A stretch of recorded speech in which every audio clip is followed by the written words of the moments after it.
कधी वाटलं नव्हतं आज माझ्यासोबत असं काहीतरी काय घडलंय बघण्यासाठी ब्लॉग फक्त शेवटपर्यंत बघा. तर बाबा सकाळ सकाळ उठलो की थंडीमुळे चुली पुढे बसलो.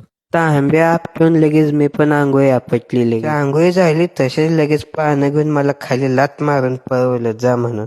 लात मारून निटवल्यावर मी पण लगेच पानं घेऊन निघालो खाली. चंबर पशी गेल्यावर मी बघितलं डोळं बंद करून चंबर बंदच होता. तुम्हाला काय सांगायचं राव, जिंदगी झट बनली झट. जिंदगीचा काय अर्थ राहिला ना आमच्या.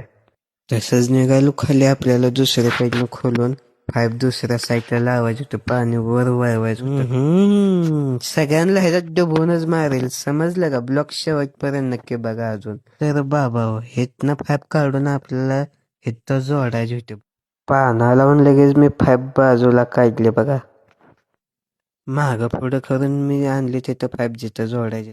त्यातलं जोडून झाल्यावर लगेच आपण निघालो दुसऱ्या दिशेने. मग काय लगेच मोटर चालू केली आणि पाणी पाठवलं घराकडे लगेच. तर बाबा पाणी आता घराकडे गेलं. आता मी पण घरी चाललो. ब्लॉग कंटिन्यू पाहिल्याबद्दल धन्यवाद.